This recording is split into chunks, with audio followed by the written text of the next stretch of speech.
Okay, hey everyone, happy Friday, unofficially first. Let some other people trickle in, trying to get all the tech working and flowing. For some reason, X used to, when it puts out the broadcast, it used to have like the whole post, like have the video in it, and now it just has this like ugly link that you have to actually click on to open up the broadcast. But so I hope that means people still watch it. But at least now that when you're broadcasting, just like when you're doing a space and you have a little microphone, you get the little live thing around your profile, and so hopefully that brings people in. So yeah, that's fun. And also on the Inleo platform, which is a Hive blockchain thing, they have this function called Threadcast, which turns a post into like a live chat. So I got one of those going, but there's some bugs on it and stuff, and so yeah, just wrangling 8 million things. Have you played with Unlonely yet? No, what is that? It is a Web3 Twitch thing. So, And is it what Web3 thing does it run on?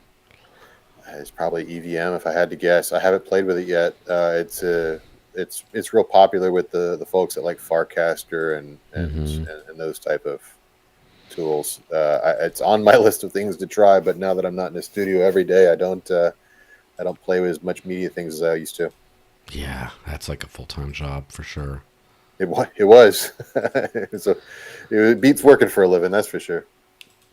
Yeah, and I have to say, like, just shit posting to X all day long, it's like one of the most high value things you could do in the media space right now. Like as far as reach, as far as, in my experience, as far as like profitability, even like from just, I get paid little, but I get paid something, and I get paid way less on like YouTube and stuff. So it's so hard to just find the best thing, and it kind of goes towards like the maximalist one chain to rule them all kind of thing. Like at some point, like, focusing on these kinds of things is kind of cool. So like, Arbitrum seems to be one of the top well, it is a corporate L2, whatever, but you know what I'm saying, non like Coinbase, Kraken, whatever kind of thing. Sure, and furthest down the decentralization pipeline too. Yeah, so it seems to be kind of like the legit major L2 sort of, but then you have like everyone else is building their stuff on the Optimism stack, and then Polymarket is one of the biggest, which we'll get to in a little bit, one of the biggest like consumer-facing apps in crypto that really transcended crypto, and that's on Polygon now. And so all that fragmentation, if all that was on the one chain, I think we'd really have something to work with. But give it time. That's the other thing is like do you remember all those like fast food joints that have gone away? And like more importantly, I think it's easier to remember those Denny's and style competitors that have gone away. The crappy chain but sit down chain that have just all gone away. Can't even remember all those names, but like the Chili's and TGI Fridays and those kinds of ones of the world. Right, yeah. And it's like like Bennigan's and the Steak and Ale, if you want to go real Steak back. And Ale, for sure, yeah. Yeah, so Ruby Tuesdays, like all those, like they had to go away at some point, of course, but it's kind of like L2s are sort of like that to a certain extent, or just blockchains. We're now. Well, I mean, it's nothing new. Like we saw that with like altcoin. After when it was like there was a period of time between the launch of Bitcoin and the launch of Ethereum, where there was like so many Litecoin knockoffs.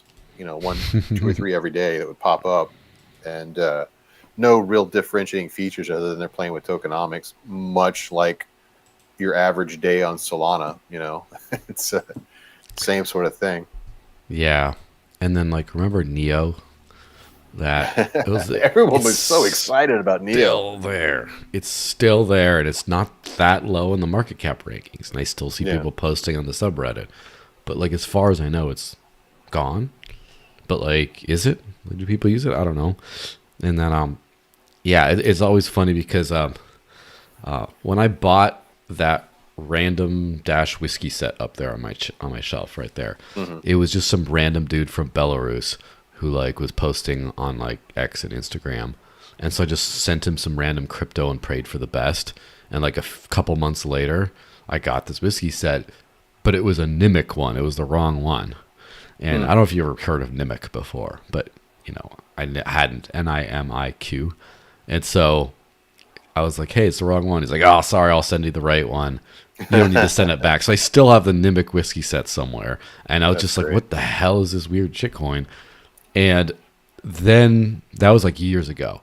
And then a couple months ago, I started doing these spaces on like, I think it's Web3 Global, like those guys. And then like Nimiq is like on these spaces and stuff. I'm like, oh yeah, I got your whiskey set that I didn't ask for. So it's just like, oh, you're still here. Like, I never even knew you were here to begin with, but apparently you're still here as well. That's great. I'm a fan of your whiskey set. I don't know anything about your chain, but your whiskey set's amazing. Yeah, little whiskey rocks in there too, and little laser etched wooden coaster, and just all that stuff. Yeah, so let's actually hit the official intro and get this thing going. All right, ready, go.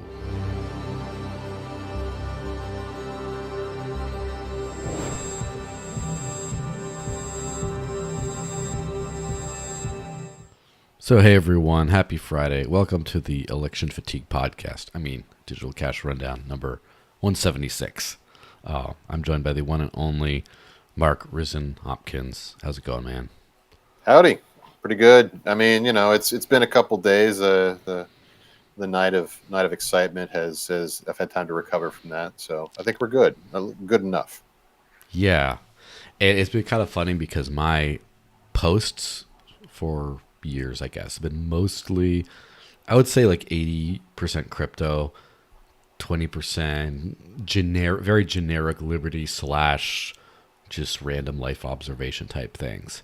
And these last couple weeks, it's been like almost like 50% political-ish, or more than 50% in some ways. And I'm, I guess this podcast included, has to dip into it a little bit right now, but hopefully we get a return to the norm next week. Now that this is all over, just get back to our real lives. Yeah. If anybody that's been following me since 2006 on Twitter, they've probably noticed a pretty radical shift in both my politics and the style of tweets. I used to be I got started in media because of political blogging. It was like the Rathergate scandal. I don't know if you remember all that, like where a bunch of new media folks went in and like analyzed the type of typewriter that George Bush supposedly received his Coast Guard orders on and whatnot. And, that was kind of a whole, I would say, if you were in crypto, I'd say radicalizing moment for me, where I kind of like, hey, this new media thing is more than just a hobby or something to play around with. This has actually the chance to transform the landscape of how we consume information, and got me deep into open source media protocols like RSS and podcasting and streaming radio and all that stuff. So a lot of my commentary at the time was colored by the zeitgeist of politics, and I've really tried to back off of that, because talking about, what the internet needs more of right now is people with opinions on politics. So like I try to not add to that, but it's been real hard the last several months, particularly as crypto becomes one of the, I would say, deciding factors in this election, not to at least acknowledge it or mention it in different contexts. And so, yeah, I would definitely say the political content on my feed is ratcheted up as well. Yeah. And if I had to predict anything, I'd say it's a bump, and then it's going to go down. And when you start to see some of the actual like promises and stuff be talked about and executed or not executed or whatever, you'll see more bumps across, not just us, but the space. And hopefully within a year, it's absorbed, where we're in a post-crypto landscape politically, and then different people will be like, get up in arms about a specific regulation, but then it'll just be like politics, where it's not like the fast food industry doesn't talk about politics until, of course, old teabag starts flipping burgers in there, and then all of a sudden it enters for a bit. But for the most part, it's not like one candidate's trying to ban all fast food, and one Right. is like saying, "I'm going to be the king of the fast food. No one does it better." Like, it's not. This is a weird situation we're in right now. But yeah, It's amazing how well Trump-style oratory works for fast food advertisement. I didn't think about that till you. yeah, I've got the best. No, I think what you're. hmm My thoughts are very similar to what you're saying. I think what we're going to end up seeing a lot of is like you said, policy debate, which hmm is where I feel more at home. I think based on like some insider reports, which take them with a grain of salt, but I'm seeing people saying all the Biden insiders are like, yeah, the war on crypto is over as far as we're concerned because it just lost us the big election, or was a major factor in losing the big election, and so we now realize the anti-crypto army won't win us any votes. People didn't turn out to join up against crypto. People in fact stayed home or voted the other way. yeah, And so absolutely, that whatever populism they thought they were tapping into there had zero effect or negative effect. So I think the big policy battles we're going to see in the future, not to, I guess, jump ahead, is all going to be attitudes of legalization versus decriminalization. And obviously, you hmm and I are probably going to tend towards the decrim side for a variety of reasons. But I think we're going to be splitting hairs and trying to explain even what those concepts mean to politicians for the yeah. next 10 years. Then it becomes very much of like a policy thing rather than a political thing, which is Right. very, very interesting. But let's hit on the Coin ATM radar shell and then right into the actual posts, so we can really get into this stuff because Sure. this is interesting stuff. So first, this podcast is very proudly still sponsored by the way, I checked, they are still paying me, by Coin ATM Radar. When buying crypto with cash, an ATM is much more reliable and safer than meeting some random person in a random place. And unlike an exchange, which could go FTX'd and freeze your account, you truly own all the crypto you buy. With Coin ATM Radar, you can find crypto ATMs and other services where you can buy or sell cryptos for cash. And on their website, you can search by coin, address, if the ATM supports selling as well as buying. And you can also search by geo area, such as country, city, or state. And you can also check and compare actual current fees at different ATMs. Find out more, go to coinatmradar.com, which is coinatmradar.com. And yeah, I mean, I really hope that they keep doing well because of cash and crypto together was like, as I'm sure you know more better than most people, it's kind of like that. That's a weird mix as far as with the current, administrative Yeah. climate. So maybe it all changes, but let's hope. I mean, we've got 8 new members of Congress that are all pro crypto. I haven't checked to see what committees they're slated to end up on or whatever, and what the makeup of the finance subcommittees are, because that would be the biggest deciding factor in whether or not we're going to see decriminalization of peer-to-peer and a potential, at least allowing for the oxygen for OTC traders to reemerge from hiding, with Emmer's DeFi Regulatory Certainty Act, which would, in effect, decriminalize most on-chain activity, including OTC. And still, then, the last bastions of OTC and peer-to-peer are ATMs. Yeah, that's survivors. Yeah. Yeah. Yeah. Well, it fits in with what the whole choke point 2.0 regime wanted, which is like a less next to choke when it comes to hmm enforcing KYC AML rules. And Yeah. that's, fortunately, it's decentralized enough, or OTC enough, or peer to peer enough that we can still have some room to breathe at the bottom end of things. But I am really, really excited about the potential of not having to look over my shoulder at the ATM, or and not having to solely rely on that. I like to have multiple sources for my Bitcoin, not just a single one.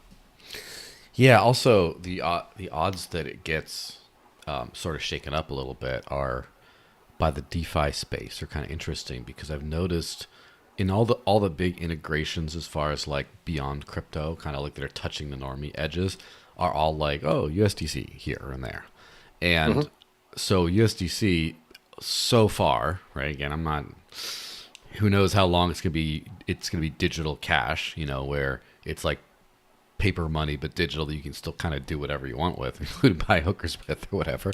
Like, Hmm. how long is how for the time being, USDC is one step away from any digital asset you want. Just on a DEX, it's right there.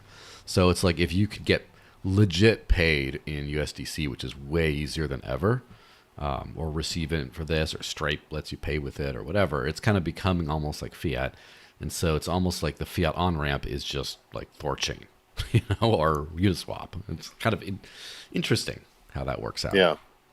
Right. Oh, well, so I was talking about this on a gent named Tim Klotzman's podcast last week. Came out, I think, yesterday or the day before. Mm-hmm. Uh, it's not something I've published on yet, so this is still one of the first places I've said it publicly. But Alpha.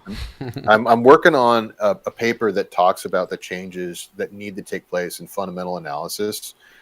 We're still relying on a lot of old conventional wisdom. I think you and I may even talked about this in Austin over some drinks towards the end of the week Mm-hmm. in consensus. But that's the idea that Bitcoin is no longer the barrier reef for the rest of the crypto ecosystem. Like you mentioned, people can just get USDC directly.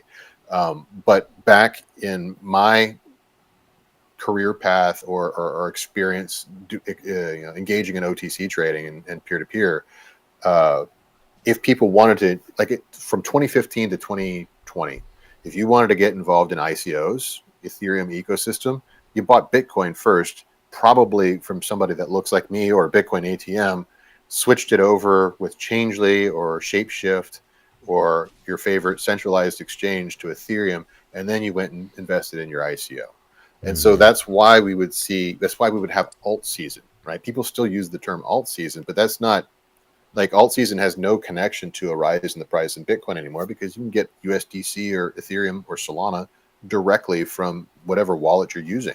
Mm-hmm. It doesn't exchange through Bitcoin anymore. So all that signal analysis, and we spent like 20 minutes on this topic, but like all that Mm-hmm. signal analysis that used to exist doesn't exist anymore. That is a very interesting point where I think a lot of expectations in the space, especially in traders, and this could be like an hour-long discussion too, Oh, but for like, sure. is it's kind of like 4-year cycle theory, right? Where it seems to be pretty accurate for Bitcoin, and then just the whole space went with it, and now I know there's a lot of traders and things like that I've observed over the years who think they get their due. It's like, oh, we're due for a pump. We're due for a pump. It doesn't. I The think we're market not. owes it to me. Yeah, but historically that has been an accurate Yeah. perception. But you don't have to go through Bitcoin anymore, or going through Bitcoin might even be annoying and like not the way to do it. Right. And there's more people going to Bitcoin through like ETFs and stuff like that that are, do influence the price of Bitcoin because someone has to make sure there is the Bitcoin, but they don't become crypto people in the way. It's kind of interesting. And so I have noticed a lot of projects have missed out on that, like the alt season, LTSZN, where you see random shit coins pump. It just, Hmm. I haven't seen that this cycle. And a lot of people have been, a lot of weeping and gnashing of teeth. Like, why aren't we? And like, for example, a great example of this is Litecoin, which is one of the most used and useful cryptos for payments and other things like that today. Yeah. And it is growing. And like, I used to shit on Litecoin so much, but like, now they've earned their place. But then they're also not the top alt anymore, because alt doesn't really mean anything the same way. So they're just like, why does the price suck so much if we're there? It's like, you're just playing a different game now. You got to start winning at the new game instead of waiting for your old game. I mean, this is, I mean, we can talk about Litecoin and alts, and that's interesting because I Alt think season. it's the same discussion that like you and I and others on your show have had about like Dash versus Monero versus Zcash, and like what has influenced their market caps based around not, you know, not based around the merits of the technology, but the merits of the branding and merits of the consumers that they were focused on, right? And Litecoin, for better or for worse, I mean, because it was the coin that, like, whenever that 2016, 17 era, when like it was costing like $40 or $60 a transaction, I had been paying my kids in Bitcoin for their allowance, and they were getting pissed off at me because they couldn't spend $5 on Robux with their Bitcoin because it was $40 a transaction. And I said, well, let me tell you about Litecoin, or these other alts. I gave them like a Exodus wallet, and they picked one off the list. It was Litecoin, and that's what they wanted to get paid in moving forward. And I'm like, perfect. Now you're understanding how crypto works a little bit. But the framing that Litecoin has always used for their marketing is like, we're the dev shop, we're the R&D shop for Bitcoin. Like, we'll do stuff first over here in our ecosystem because we're very experimental with privacy features and opcode and all that other stuff that they've done first. And then like Bitcoin, if it works on Litecoin, Bitcoin may adopt it later, is kind of like the narrative they've been pushing. And for more or less, that's great, but you got to understand, that's not what moves widgets, right? People don't buy HP printers because they have a world-class R&D team.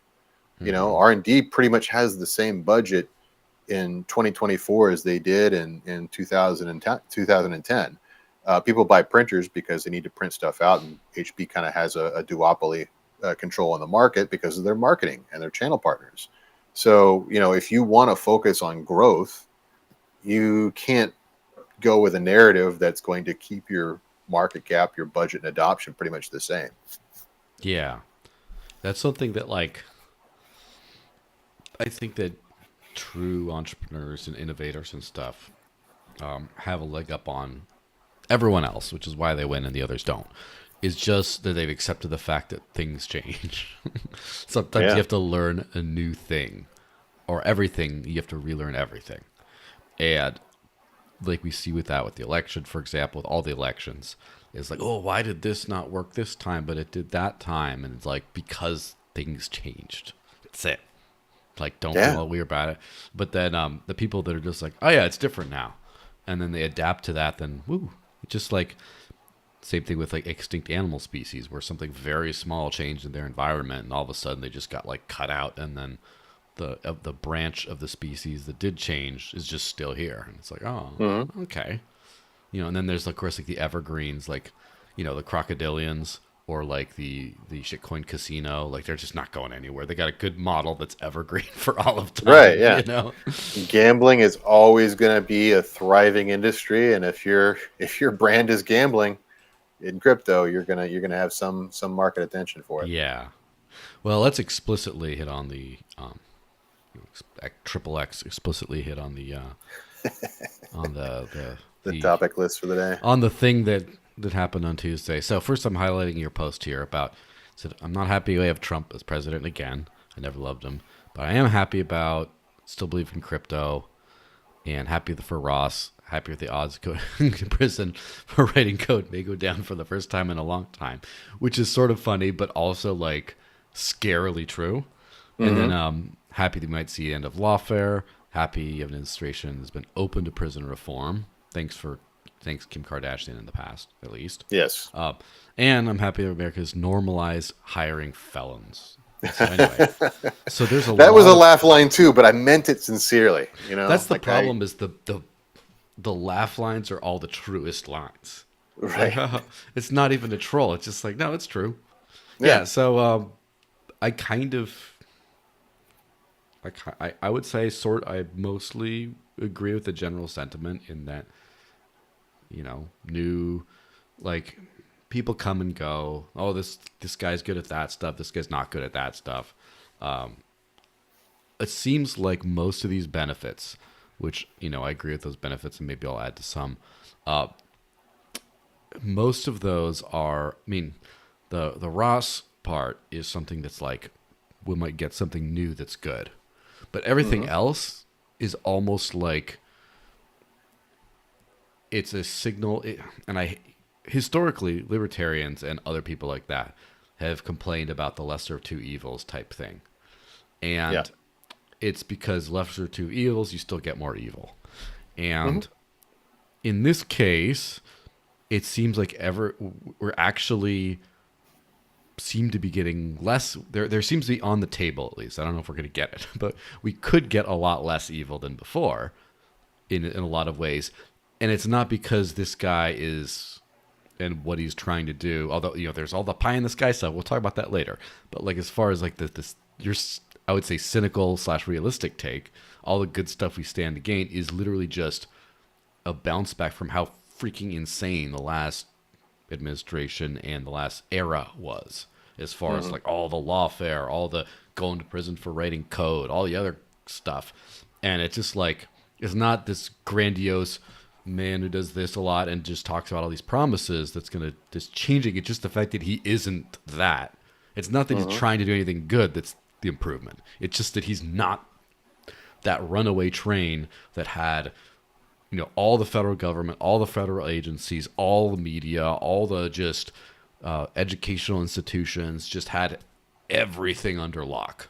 And then now it just got just the fact that it's an entirely new team. And I'm not saying the red team versus blue team. I mean, the people who controlled the red team and the blue team are now migrated to the blue team. The whole neocons and all those kinds of people.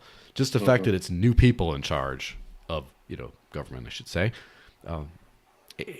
It's just an improvement on that level.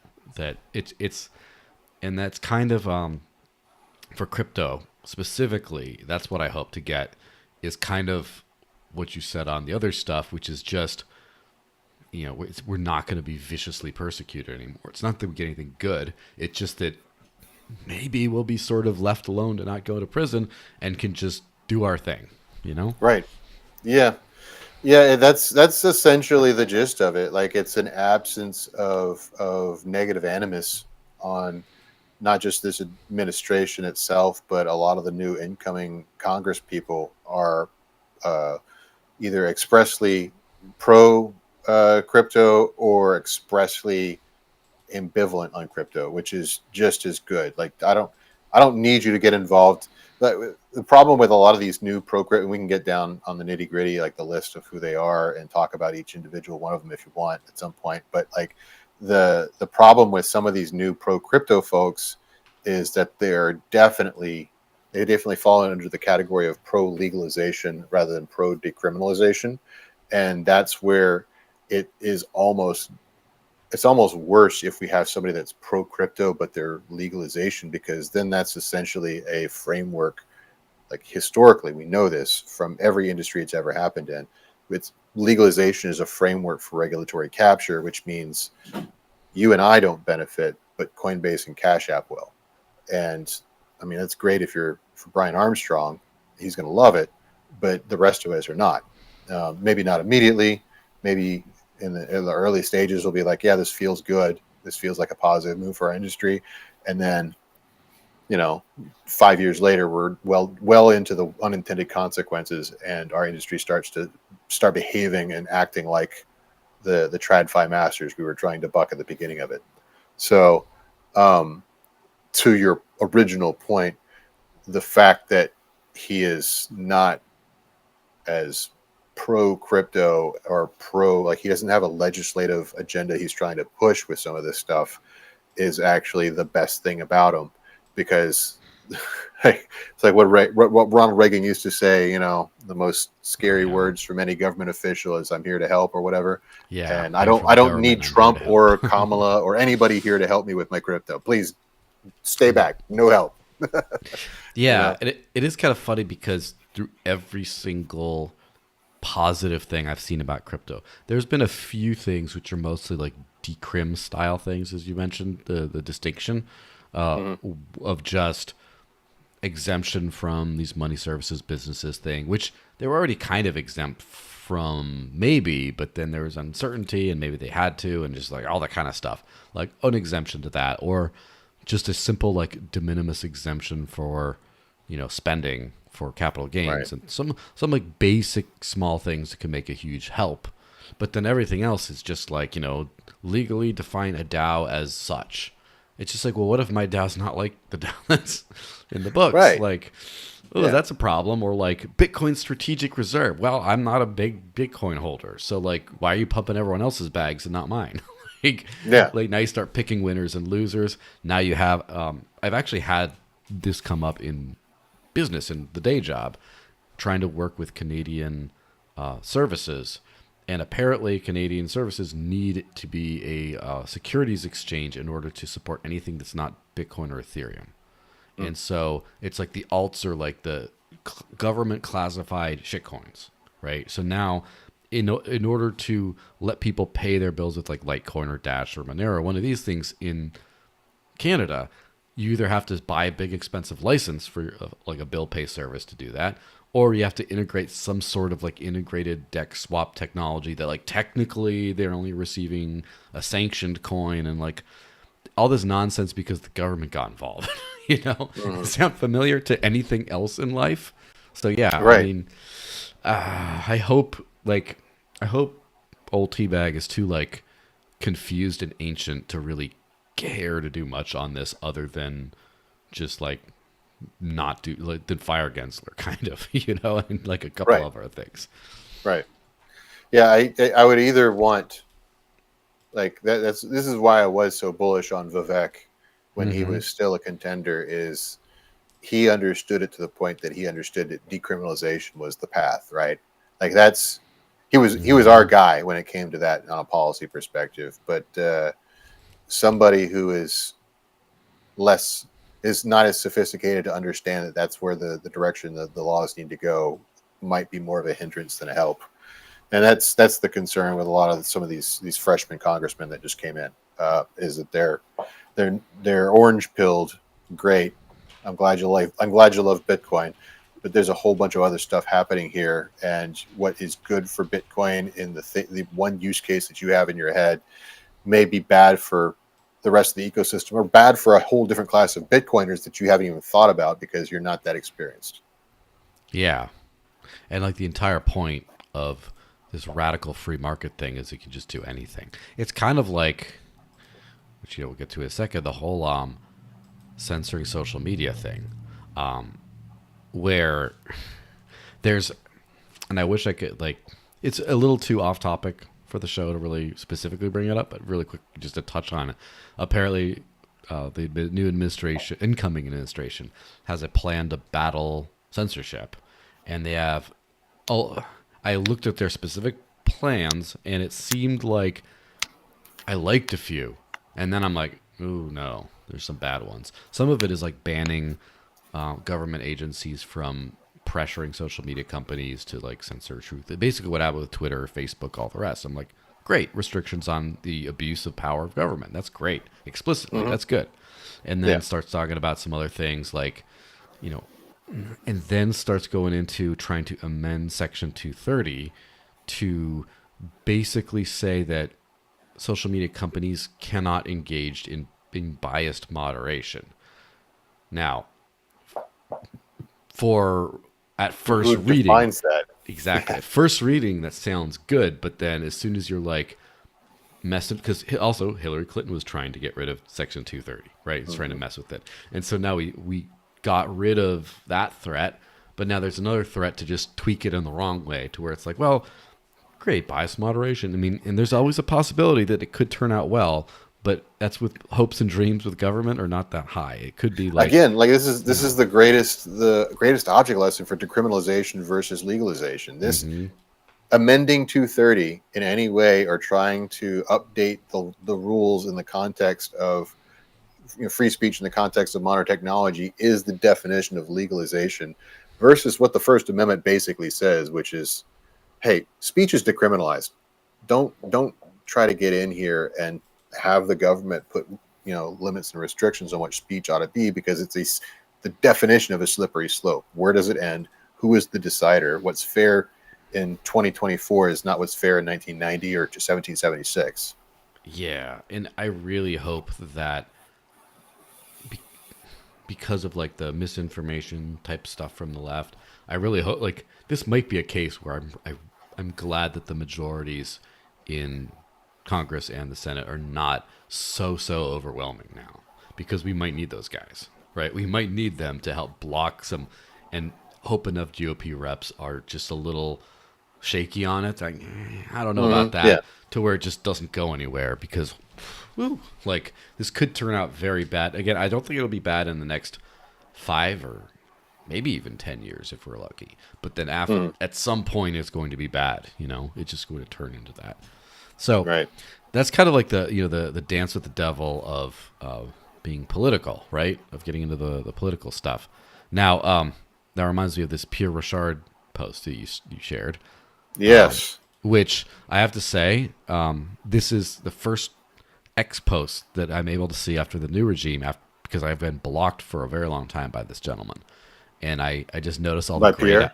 Yes, I noticed all the grayed out options where I can't retweet, I can't comment, I can't like or whatever because I'm blocked. But at least I can see Yeah. it. Yeah. So he said, "How did Bitcoin get political?" And as this little video, he basically says, China's 2021 mining ban drove hash rate to the U.S., triggering Elizabeth Warren into a whole of government assault on Bitcoin, which failed. First, do you agree with what he said? I don't think so. The timeline I'm a little bit shaky on. So it's clear to me that choke point 20 or choke point 2.0 began before 2021 as a strategy and its effects. But I mean, that's when the anti-crypto army stuff started kicking off. I Mm-hmm. mean, you and I have been around both long enough to understand that the whole narrative that rose to the forefront again when hash rate migrated to the United States uh, was originally done by the Doge economist, the Digi economist guy, Mm-hmm. Eric Weiss, and based on his flawed estimation methodology, we're burning exactly 6 Amazon forests every 25 seconds by using Bitcoin or whatever crazy stuff that he puts in his papers. And that stuff was brought back to the fore. It was definitely ratcheted in overdrive because Warren's anti-crypto army came in response to Bitcoin mining, and then it acted as a magnet for all these other things that were going on in the background. But the war Magnet. on there you go. With But that like pun. without a doubt, choke point 2.0 you have to go back to 2017, 18, 19. It was percolating in the ICO era in terms of like DOJ started holding internal webinars, cross training AUSAs on how to prosecute the stuff as early as 2017, 2018. And then 2019, as 2018 and 2019 are when a bunch of states were trying to essentially decriminalize peer-to-peer trading when it comes to Mm-hmm. crypto, and FinCEN, uh, in response, essentially legalized it, basically quietly saying anybody that goes peer-to-peer must register with us in the same way that the beneficial ownership stuff for LLCs now work. So if you're trading $5, $10 worth of Bitcoin up to 10,000 or more, whatever, there's this different set of paperwork for all these different transactions you have to do. Come in and register. We'll be a buddy. That was the beginning of choke point 2.0, because then if they're in their mind, we're registering all these people trading Bitcoin, or we're prosecuting them, and then then the FDIC can do its thing. As I don't know if you've been watching Nick Carter's releases this week, but there's been a ton of FOIA requests that have been coming out that's been backing up this cabal that was occurring between the interagency to actually Mm-hmm. clamp down on crypto, and it all starts in 2019. Yeah. It definitely, like, the crackdowns and all that kind of stuff makes sense for that thing. Now, the politicization, whatever you say, is like two ways, because it's like from the government and people who hate crypto, and then for the pro crypto people. The pro crypto thing, I think, happened as a direct result of the block size war with Bitcoin. And the reason I say that is because when you had Bitcoin and people did stuff on the chain, it was about the tech and about users of the tech, etc. And same thing with Ethereum and things like that. And Ethereum's got, even though Ethereum went away from L1 scaling, Ethereum's still doing things, and other Ethereum based projects are still doing things. Whereas Bitcoin's sort of like, as a stall tactic, let's just say, while the Lightning Network, et cetera, were being developed, started pivoting to, oh no, it's just a store of value. It's not really like a payments thing. And then Lightning, as far as a payments rail, just kind of fell on its face. It just didn't work out, and they don't really have other options now. So basically, the way forward for Bitcoin was number go up at that point. And with number go up, you hit an eventual ceiling of like, who's going to keep buying this stuff? And then you're like, well, who else do we get? We get institutions on board. Institutions aren't getting on board without government approval. And so then you start petitioning for laws that make that better. And then once that happens, then it's like, okay, well, who else? Nation states. Let's try to re-implement the gold standard, do a digital gold standard now. So nations buy this, and it's like the next progression. You hit an eventual user free market only kind of adoption level, and then you have to start getting into the power centers and the banking system and things like that. And then you had a lot of these like Dennis, whatever, Porter's his name, right? Those kinds of people running around, and then all these people, oh, big strategic Bitcoin reserve. Notice how few of those Bitcoin politicians say anything about like even Ethereum, much less Solana or anything else. I mean, I'll call out Dennis on the broadcast. Dennis and I know each other. Like we've been on the phone. We've talked. When I worked with the North American Blockchain Summit and the TBC, Texas Blockchain Council, they work with Dennis Porter a lot. He's done a lot of great things. I'll preface anything I say about Dennis by saying he's done a lot of great stuff in terms of lobbying, a lot of interesting things. However, I can never nail him down in response to this. I don't understand the strategy, and I'm willing to be educated. He does a lot of state level lobbying for Bitcoin acceptance, and it's all the legalization route. Like he's going with like state level legalization of crypto and Bitcoin stuff that seems to have very limited impact, and it doesn't like. I've said it to his face, you know, like in meat space to his face, like, hey, we need to be talking about the DeFi Regulatory Uncertainty Act or DeFi Regulatory Uncertainty Act. We need to talk about decriminalization. We have to bring back peer-to-peer markets and make that safe for people. Here is like 3 things you with your large platform can do, and I cannot get him to have an opinion on this, and I don't understand why, because it's right up his alley. He has made a career as a lobbyist for crypto. This is the single most effective thing he could possibly do. Dennis, if this reaches you, I mean, I would love to understand why. Yeah, I will speculate, not knowing the man and all his allegiances, but I would speculate that he is invested in Bitcoin specifically, and whoever he works for and his backers are also invested in Bitcoin specifically, and any kind of free market flourishing of peer-to-peer, anything on chain, disadvantages Bitcoin. Perhaps. I don't know that I think that, you know, and this is probably a place where we philosophically maybe disagree or quibble over. I think that if OTC and transactions came back to the Bitcoin network, there would find a way, right? Like using there's a proliferation of L2s now, or side chains, or things that could function as L2s for Bitcoin, for people that really want to function on it natively. But Bitcoin doesn't need that to thrive, but it does need to be able to be tradable peer-to-peer to exist anywhere past the next 5 or 6 years. Yeah, for sure. I don't think I disagree with that at all. I just think that the more you when you're looking at the advantage of every chain, Bitcoin's biggest advantage is it just number one, and it's been there, and it has that like it's got the first mover advantage, 100%. Yeah, and the bigness gets it entrenched, but in free markets, the entrenchment's nowhere near as big as institutional entrenchment. It's nowhere near as sticky, and as far as like all the most exciting. And, you know, this includes stuff that you might be working with, but like all the most exciting things that allow you to use Bitcoin are all like non-native, kind of. They're all like other chains, they're other things. And so the proliferation, like if like Cardano's getting into the game too, obviously Tron's done that. Like there's a million. Solana had I just know because a friend sent me a tweet that was deleted later, but basically Solana was adding CBBTC or whatever to the Solana chain, and just like it's all Bitcoin's going everywhere on other chains, and that helps other chains and validates other chains. Yeah. And the more that happens, they, in a weird way, a lot of Bitcoin maximalists would rather see Bitcoin being traded on Charles Schwab.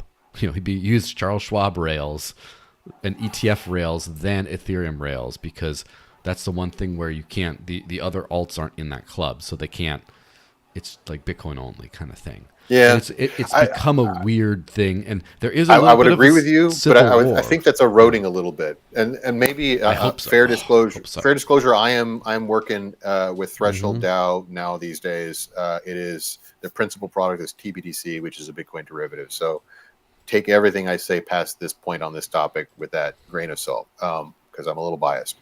But I do, in my like partner discussions that I have as part of marketing and biz dev, is I'm hearing an openness from people that would not necessarily have been open to talking about a Bitcoin derivative that primarily is used on the Ethereum network, which is where TBDC sees the most usage. Gary Leland and I are talking about like how Threshold can sponsor BitBlock Boom. And Gary is a maxi, and his BitBlock Boom's a maxi conference. So that would have been an impossible conversation to have. I mean, Gary probably would still talk to me because he's my friend, but he would have said, no, this isn't going to fly. Don't even ask. You know? Don't make me like, I think that's indicative of perhaps some shifting sentiment, or I don't know, maybe I'm just imagining this. Maybe it's just like my little bubble that I'm in, but I feel like there's some movement going on. Yeah, I would say you're right on that. I would think that this week was the max of Bitcoin maximalism. That was the apex, because you got a president in, supposedly. I mean, who knows how much he's going to care about the corn when he's in there, but you got candidates talking about it. You got strategic reserves, Bitcoin made in America. You got like all that stuff going in, and it just like this is the apex. At the same time as like you've been hemorrhaging like users and influencers, like the last Bitcoin maximalist, like remember when Vlad Kostia interviewed Roger Ver, and then like since now he's I want to speak for the man, but he seems kind of gone from Bitcoin now. It's like everything he's talking about is like privacy stuff, and so it's also has something to do with like lightning breaking with the ordinals and BRC20s and stuff, and then people like the community sort of moving on from that, and then just moving on. Like, what else do we have? Cashew Fediment, what was the BitVM, and just like starting to go in all these weird directions, and it's just not there. There's running out of steam. I would say I think Udi had a pretty big effect on breaking maximalism a little bit, because miners are. As someone who's been in and out of Bitcoin mining pretty much since the GPU days, that there was I wouldn't say miners were nominally maximalist up until ordinals came out, and then they saw, oh wait a second, like this verboten use case for Bitcoin is actually making us a ton of money because they're trading these dumb JPEGs, whatever. That's cool. I'll give up my maxiness for an extra 20% to my bottom line. Of course. And so, but that's a huge driver for sentiment in the industry. When you lose the miners on something, they're not gonna. That's gonna shift the culture a little bit.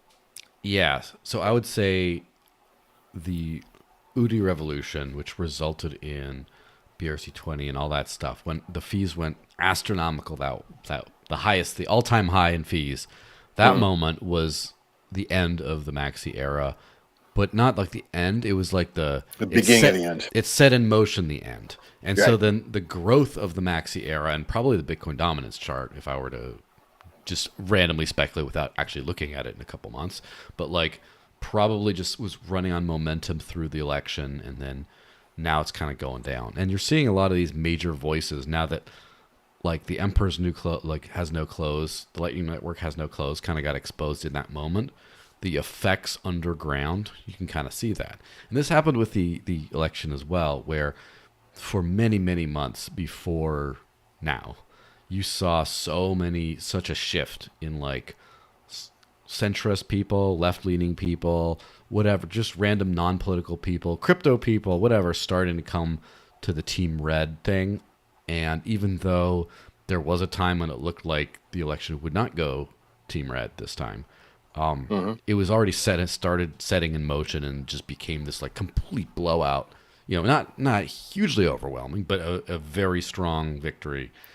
For the 21st century, a blowout. Yeah, Yeah. for how polarized it is, and with the dude that just the way he looks and sounds and talks and stuff is just never going to get massive parts of the country by his own fault, right? Because of, it's just never going to happen. It's the same thing with the whole maximalist shift, I think. And the biggest enabler of maximalism, of course, is just that the money's been right? It just keeps going up. And once it doesn't go up as much, then you start learning lessons real fast. It's just like when you lose your job, you stop drinking, maybe, if it was a problem. That's Right. when it starts. It's like when you start suffering those consequences.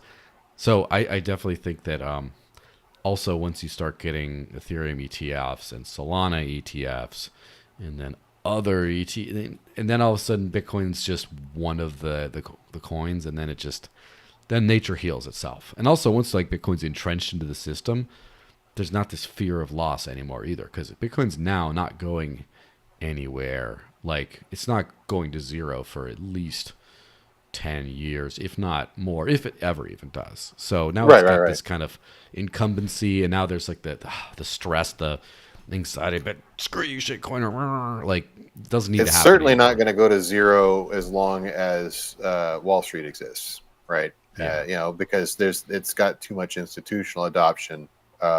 Whether retail ever comes back, that's a whole other discussion, which you're alluding to. But like what they for better or for worse, and I'm sure we all know where we fall on that. They've nailed the store of value narrative. To the point where it matters. And so it's not going to go to zero for that. People still own and ride horses. Yeah. Not a lot, very little. Well, I mean, I grew up doing it, and some people still use it for work, but like for the most part, it's, you couldn't get rid of definitely the a lot less than they do in 1901, but definitely not zero, nowhere close to zero. And kind of, the entrenchment into culture is kind of there. But so you also posted the Elizabeth Warren thing.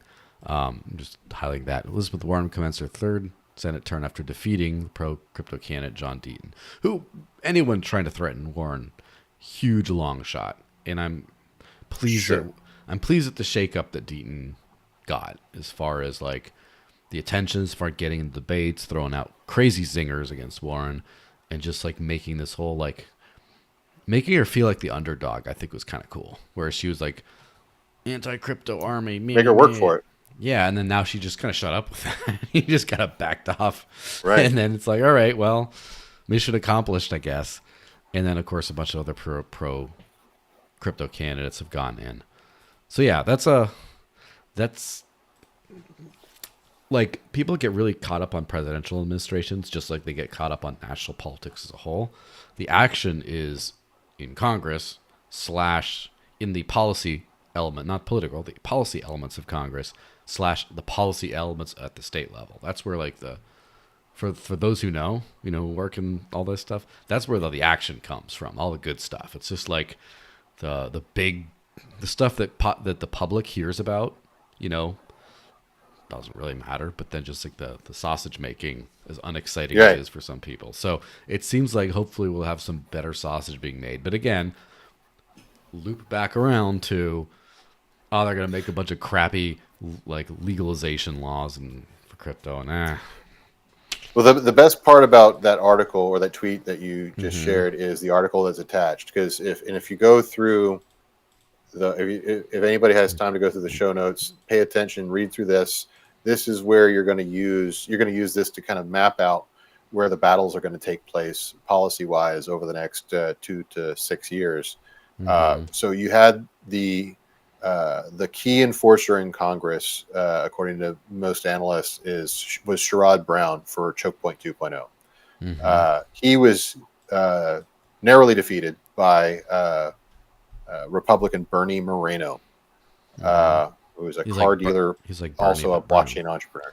Yeah, he's a red Bernie, not Yeah. a independent Bernie. Yeah. So that's good. Like that is a key victory. Anybody who is pro choke point in any kind of pivot position of power, as Sherrod was, is it's good that they're gone. There was another Senate seat was Tester versus Sheehy.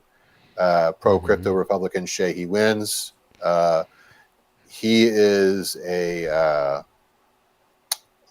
he's anti CBDC but pro legalization. It sounds like it. He hasn't Mm-hmm. done a ton of comments on it, other than being nominally pro crypto.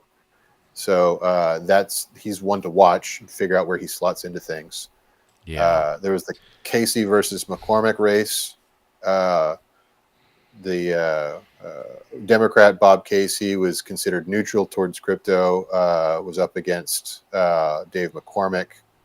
McCormick is openly pro crypto, so that's kind of it's not a huge win, but it's a win nonetheless. He views his comments say he views crypto as a kind of in our language he's kind of a Bitcoiner. His statement was crypto and blockchain have the potential to create incredible jobs for a commonwealth and strengthen national security.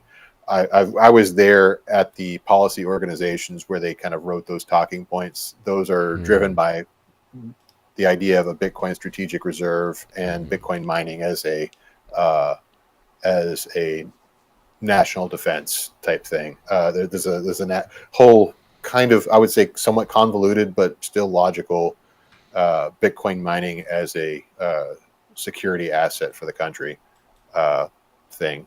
He's also let's see, yeah, right. So I would say he's probably a Bitcoiner more than anything. Probably going to be on the legalization side, but it remains to be seen. And Mm-hmm. then there's the Baldwin versus Hovde. Democrat incumbent Baldwin faced pro-Republican Eric Hovde. Uh, Baldwin is a narrow lead. Hovde was more of a decrim guy. So from his comments, we'll see how that race. I don't know if the race has been decided since this article was written. It looked like it was still undecided. Um, but at any rate, these are the key faces to look at. It's a good list, and then seeing where they end up, what committees they end up on, is going to determine how we lobby these folks moving forward. Yeah, absolutely. Yeah, it's gonna be tough. Uh, Now we hit on this Ross thing, right? Yes. Free Ross posted. Ross is coming home in January. So grateful for real Donald Trump. His pledge to free Ross. Here's to his 12th Thanksgiving in prison being the last one. The Albert family. So I mean, listen. Like this is the one, right? This is the one that hits in the heart. I mean, strategically for all of crypto, this doesn't make too much big of a difference. It's a purely moral thing, but in an individual level, I really this is like the one good outcome I really hope for this election result, and it is entirely in Trump's hands. He can just do it anytime he wants. Of course, so could Biden or maybe Harris, depending on what happens in the next few couple crazy months. But like they could preempt him on that and just say, "Ha, see, you didn't free Ross, we did." And like, but they probably won't. Um, Yeah.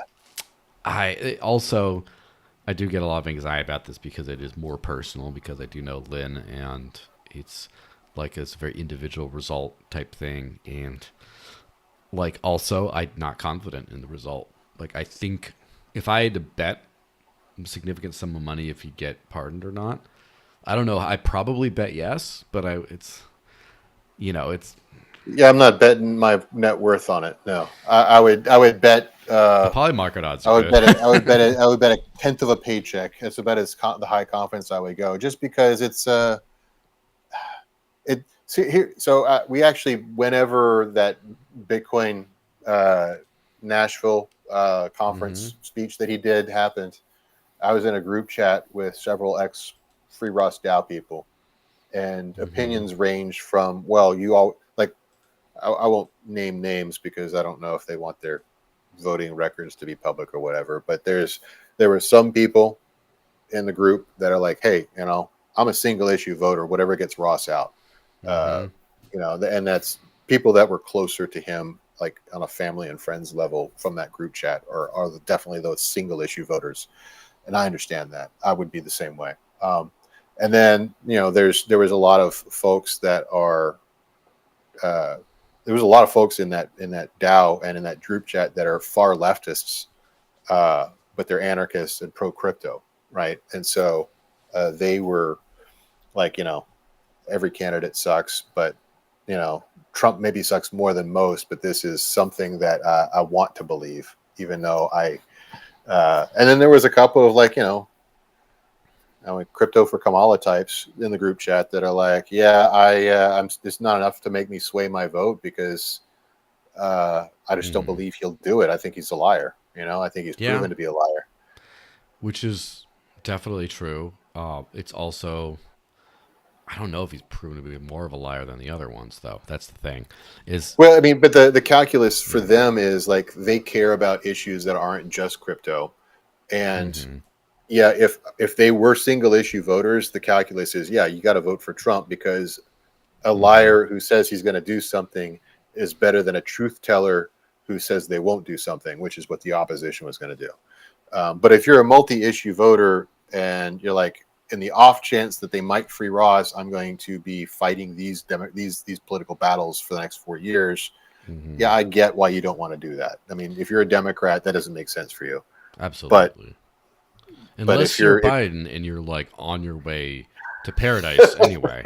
Also, like, as just a very small, completely irrelevant to crypto side note on that, dude has had an interesting last few months. I almost feel like all the memes about him actually being like MAGA voting for Trump to sabotage the campaign is one last like screw you to, you know, I don't know Mhm. how much truth there is to that, but it's a lot of fun and it's possible, you know. So who knows if like his last day he's just like, I'm gonna screw over, I'm gonna embarrass the Dems and embarrass Trump in one stroke of the pen. Here we go. Like, and then I'm gonna go to the home and like 2 months I'll be gone anyway. Like, who knows, right?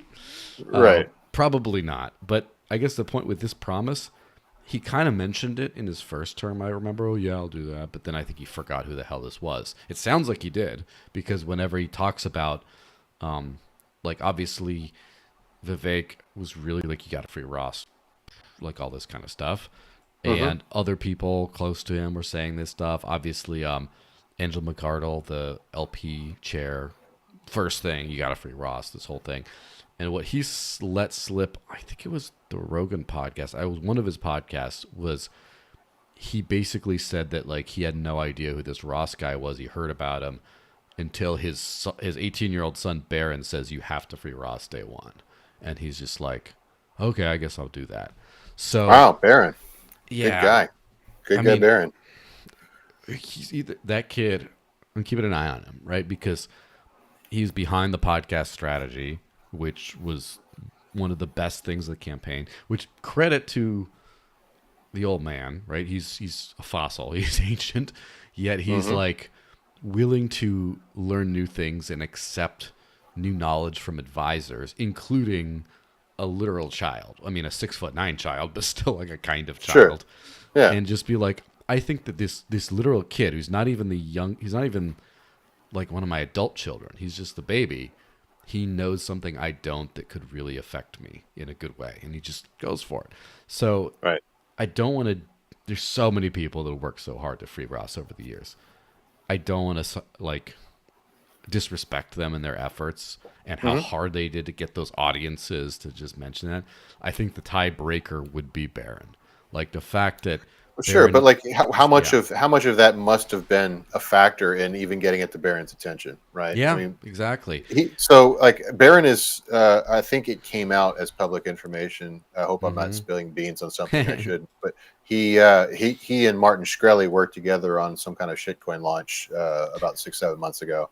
And Of course Martin he did. Shkreli is 100% a free Ross guy, obviously coming from a similar, like, he was. I mean, like, I wouldn't say we're the same people, but like we had a shared experience of being in finance and then going to prison and then uh, you know turning into degens from that experience in Yeah, terms of of course. like the stuff that we play with and crypto stuff we play with. So like I am Hmm. 100% certain if he was not, if he didn't go into prison a free Ross guy, he certainly came out of it a free Ross guy. And I would have to say that's probably the DNA where Barron would have picked it up. Hmm. And so I do, yeah, absolutely don't take away from any of the decade of activism from his family and friends and people that you and I know that probably laid the groundwork for that conversation to happen. Yeah, it definitely put it into the culture because, um, like I remember getting into like crypto somewhere 2012. It wasn't until like 2013 that I started like using it, and it was like a couple months into using it where I heard, like right away I heard about the Silk Road, and then I remember very quickly it got shut down and that whole thing because that was like around this time of year maybe of 2013 I believe. I can't remember exactly, but like also it was just like I had Bitcoin for a couple months at that point, and Hmm. so I kind of remember this. That's a long time ago, right? And the prisoners who were just like who remembers Tornado Cash or the Samurai Wallet folks? And that was like a year ago, right? Right. No one. The fact that Ross has been a meme this whole time in the culture, crypto culture, to where free Ross, free Ross, free Ross, to where it finally, when Trump's talking about it, people don't remember that Ross exists because he's talking about freeing him now. Like, no, they knew all along. So that's definitely because I don't know what 8-year-old Barron was doing. He wasn't paying attention to the Silk Road, that's for sure. So Sure. his Yeah. knowledge of Ross came after from him staying in the culture, and so that's a very heartening thing. And I do think that first off, that's the one thing that matters to me most. It's the positive outcome from the election that I hope I have the most, I care about the most. But also, it's the litmus test on how hopeful we should get about anything else. Because this is, I mean, he's been in prison for 12 or so years. That's a long. That's a full sentence if you ask me, right? His time Sure. should be, even if you think he did something wrong, his time should be over by now. And Right. so let commuting his sentence doesn't hurts no one, right? No one Right.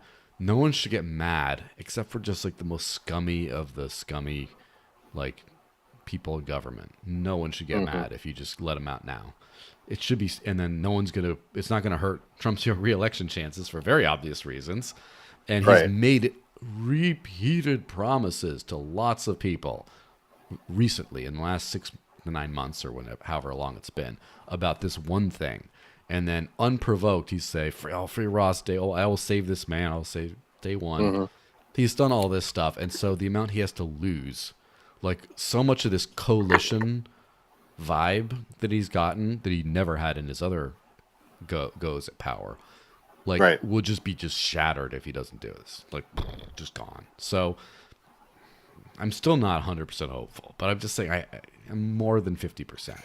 Well, I mean, like after 12 years, I mean, I haven't been part of the movement for 12 years. I've definitely been a part of it for a plurality of that decade and some change. And we've had our heart broken by so many things Politicians. in this Yeah. long campaign, right? So, like, it's I don't want to hold out false hope, but I am the most hopeful I've ever been. I'm exactly the same as you. Like, this will be the litmus test for any of the other things that he said in terms of campaign promises. But you know, if it isn't day one, or it better be week one, and if it isn't week one, then he's lost all credibility with anybody that campaigned for him as a crypto person.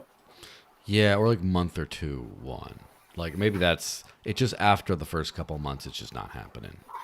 Right. Um, Yeah. I mean, but specifically, I mean, part of the wind down of Free Rostow was because the legal team thought they had a legitimate chance of getting a lame duck Biden to commute or pardon, and that broke our hearts. Like you've probably heard Lynn tell the story, or maybe you've heard it secondhand of the backroom conversations where he promised a commutation the moment he got reelected. But he still, even between the election and January 6th, he had plenty of opportunity to have made good on that promise. So obviously some communication broke down in there, or there. some You people know, got in his ear. right. And so who knows what it was, but my point is we've had our heart broken a lot. We're all hyper vigilant about when this is going to happen and when he's going to live up to it. So Yeah, here's fingers and toes are all crossed for us. And the absolutely. other thing I think is worth commenting on is how, like, you and I tweeted pretty close to the same time, like, and several other folks in crypto did too. Once it became pretty clear that Trump was winning, like, our first thought was, like, what's Ross got to be thinking about right now? Like, this has Yeah, got to be the closest thing to a joyful moment he's had in over a decade. So yeah. um, don't mess with our boy's hope like that. Make it happen, Trump. Yeah, I mean, I will protest in front of the White House probably if he doesn't. Like, Right. it just, it's not good. It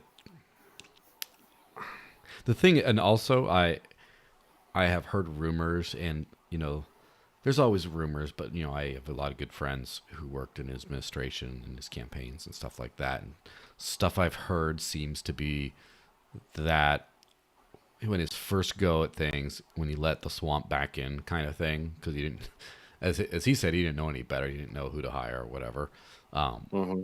They kind of put through cold water on a lot of these more radical things. And now he's come back with bolder ideas, and he's come back with more less of a I don't know who to pick. You come in. There's more people like again Vivek, Elon, Massey, whatever you want to call it, like all those Maybe even people. Ron Paul. Yeah, maybe even Ron Paul, like picking themselves for his administration, saying like we're gonna help you and we're gonna be in there. And he's like, all right, I suck at picking people, so maybe, so hopefully there's enough good people in his administration who will at least not be putting that pressure on him to go back on his word there. So Sure. we'll hope, and that'll be good. And everyone's already trying to be like dibs on first interview when he gets out. And I'm just like, as much as I'd like that, like I'm not gonna, I'm gonna shut up. I'm gonna shut up until he's out. Let me speak to that. And anybody that's a podcaster that listens to this, clip this, send it to your best podcasting friend. Don't bug Ross for an interview for at least a couple of months. Look, Maybe a I think year. I did your show pretty much immediately after I got out, but I gotta say, like, Mm-hmm. I was only locked up for 11 months total between the halfway house and the federal facility. I probably shouldn't have been talking to anybody for at least a good couple of months afterwards. And Mm-hmm. I did not have nearly the traumatic experience that Ross has had. I Oh was not yeah. in maximum security. I was not in USP. I was not in a supermax ever. Ross has been. Ross has a Mm-hmm. lot to process. Let's give him some space. Let's for dibs on first interview should be at least 6 months in, if that. So, like, let's just let him I'd come to say a us. year, probably at least. Yeah, Like, yeah. Like, he's got a lot to work through. yeah.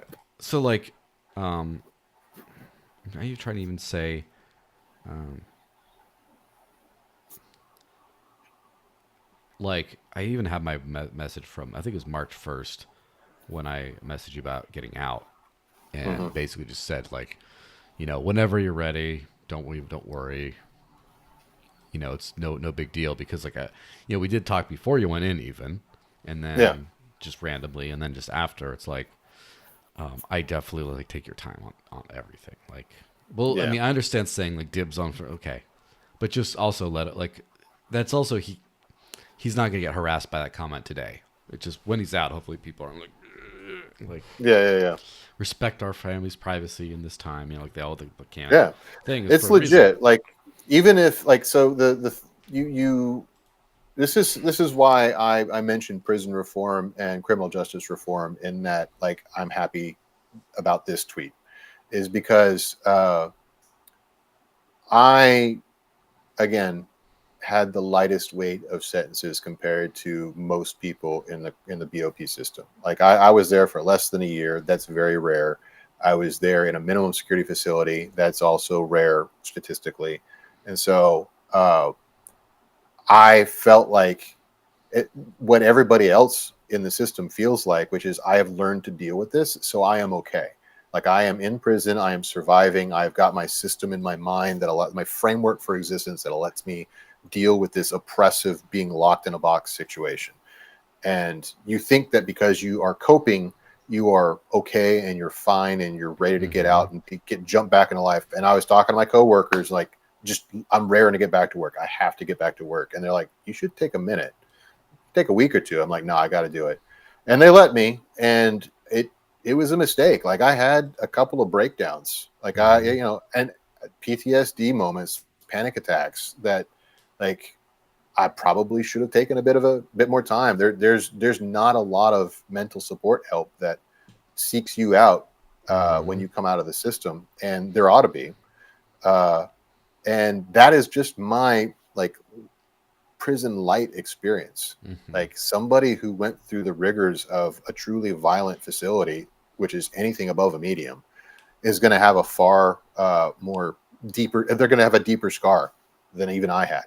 And so I'm happy to go off on my own pet little Mm-hmm. politics here for a second. I'm happy that we have a president that in the past has uh, unconditionally supported because of like influences from Kanye and Kim Kardashian, some lightening of the load for that. Like, and it's the closest thing to prison reform we've had in decades. Since the '90s is stuff that Trump signed during his administration. Absolutely. And now he's a felon. So And love now that he's a too. felon, so he's going to be down from like just double it down. And I just could not believe all those political opponents of his. They're saying, I would never vote for a felon. I'm voting for the one who isn't a felon. Like, I'm supposed to be on the left, dude. Like, all right. All right. I mean, like I don't want to. The race is over. I'm trying to like Trying to move on recover. without judgment. But I will say, like it was definitely something that hurt. I wouldn't say like I'm not a snowflake. It didn't. It bothered me. I'll say it bothered me.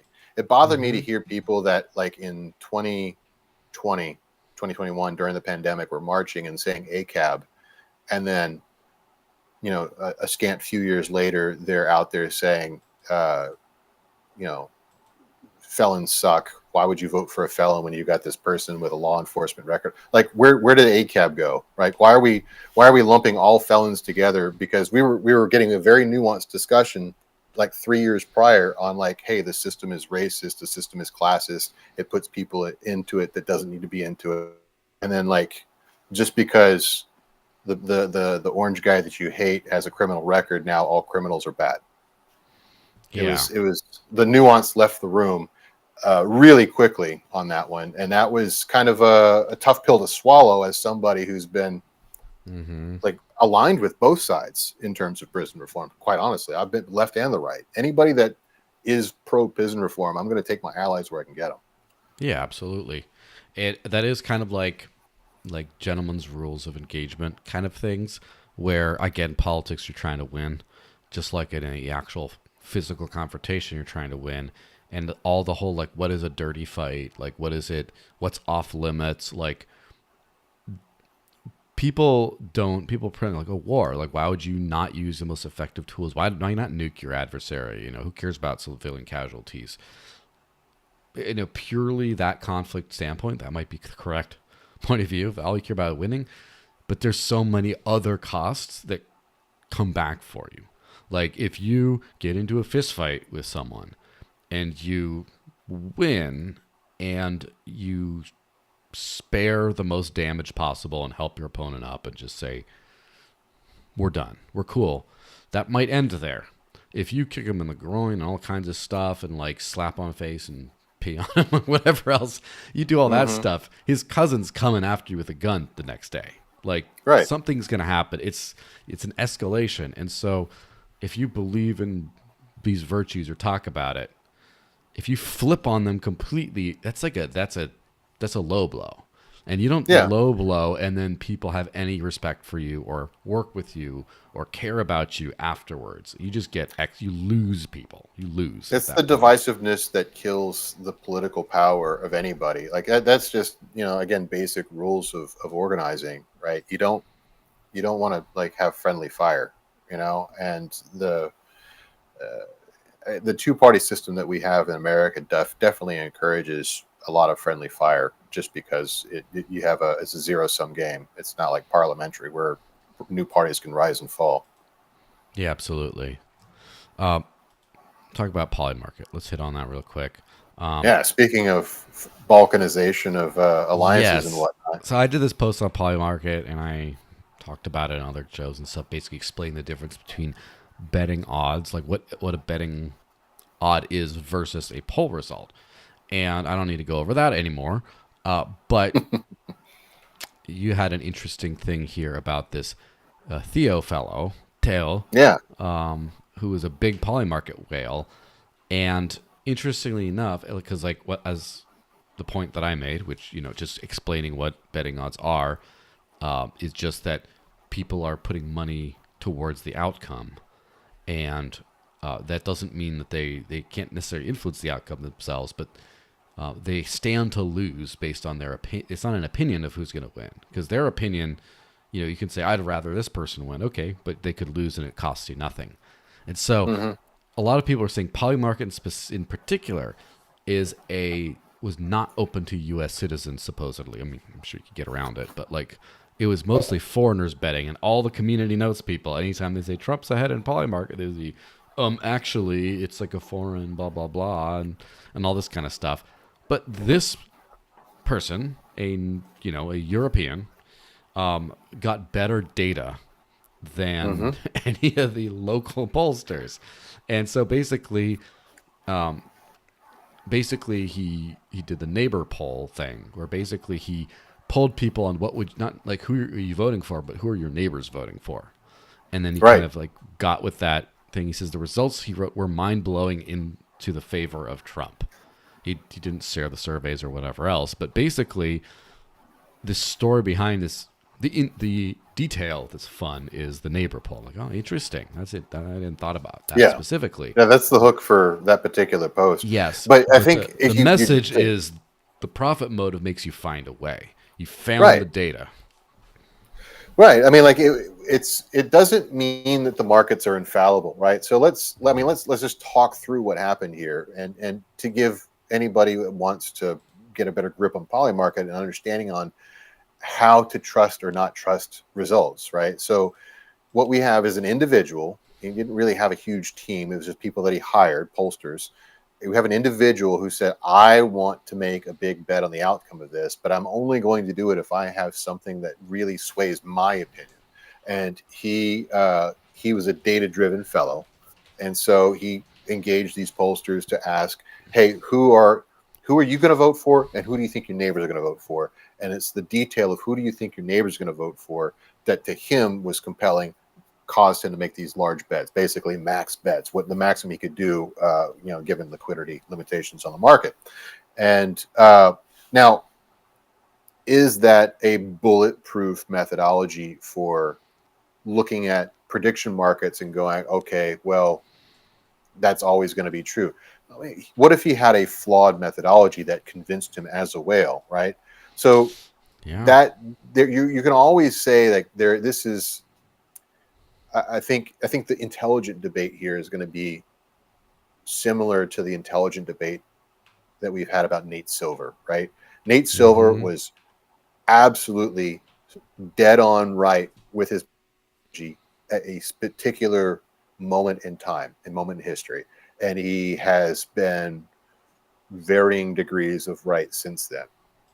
I think polymarket increases the odds that you're going to have smart people make big bets to have better outcomes than a purely non-monetized data-driven approach like a Nate Silver type thing, Moneyball approach.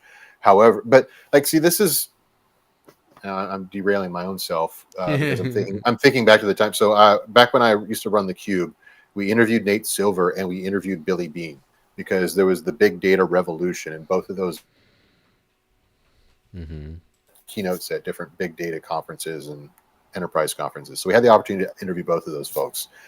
And I think what is interesting and the lesson you can take from history from both of those cases, Moneyball, Billy Bean, Nate Silver, election predictions, and Polymarket, is that Nate Silver was playing predictive big data analytics, but he wasn't playing Moneyball despite his close association with Moneyball tactics. Because whether he's right or wrong, he's not incentivized to be correct, right?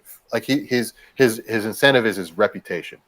Whereas with Moneyball, they were literally trying to build a profitable baseball franchise. They were trying to build champions. That Mm-hmm. was the whole. There was a profit motive there. Polymarket combines Moneyball with big data, Mm-hmm. and that is probably why I think it's going to not be uh, bulletproof, but it's definitely got a greater chance of being accurate than simple big data analysis. Yeah, it's kind of funny how like we're focusing on the big winner. So this guy who maxed out and won big, and his data-driven approach. But first off, for every poly market, when there's a percentage or whatever, it's just a percentage of like the money and the bets that are on each side, which means there's a bunch of losers too, a bunch Oh, of for people sure. losing, and in some cases, the free market, to kind of expand the concept a little bit, temporarily picks a loser. You know, as in the market consensus elevates an eventual loser. And I actually opened up some of these other tabs here on Polymarket, which sort of show that because you got like the who will win Georgia. Okay, that was pretty much always Republican, and of course you have the final moment spike there, but then you move to who will win Michigan. For a brief time in like when was this? Like early October, you had Trump in the majority, but then Kamala pulled ahead from basically the last few days of October up until literally it was decided, and then they just did a reversal. So the majority of bets, so poly market bettors as a whole were wrong on Michigan, and they were almost wrong on Pennsylvania. It turns out Pennsylvania was favored Trump, but then right like 2 days before the election, it briefly flipped for Kamala for just a second, and then kind of went back to the consensus. So like very close to the end, there was some data that made most people run in the other direction. Wisconsin was absolutely wrong. It was like up to like 10 points ahead for Kamala almost for a while, and then just they lost. Like literally on election day, people were still betting for the most part that Wisconsin would be taken by Kamala, and it was not. They lost I big. wonder And with the these last dips. one, the Hmm. popular vote winner, Trump was like 27% on election day. And then he, like most people were like, no, he's not winning the popular vote. And then he did. So there was a lot of people that were like dead wrong on this thing. So Sure. Well, but also, this is where it's an interesting affectation of a prediction market that doesn't exist in polling, traditional mm-hmm. polling. These are people that are maybe just taking a cheap hedge, right? Mm-hmm. Because it was never cheaper than in those moments to vote or to purchase a Kamala win and double up on your cash than in that moment. And so that it very well could have been just folks that are going, hey, I'm gonna hedge my bets. It's an easy Yeah. double up, but with a minority stake, not a high confidence vote. Yeah. Now where that becomes less probable is in the majority of bets. That could make a lot of bets, but the fact that like most of it was in one direction, and then I think it was more like an There's going imperfect to be a data type whole thing. Yeah. level of technical analysis that hasn't even been like Yes. defined yet that analyzes these types of things. Because Hmm. there's got to be, there will emerge technical analysis that makes some sense. We just Yeah. don't have the tools for it yet. This is not like a traditional market. We can Hmm. only speculate and then examine the data and see if our speculations match up. I would also say, uh, when did Kramer make his call that Kamala was going to win? Because that to me is my perfect Yeah. contraindicator of Now, anything. like it's getting into mystical, like mysticism at this point, where Yes. like I'm almost wondering it's either he's like a cursed or a cursed reverse oracle by Hmm. some supernatural power that I didn't believe in until I knew about this guy, or he's actually kind of smart and he's betting on the outcome, the opposite outcome that he says on, and he's trying to drive people towards that outcome.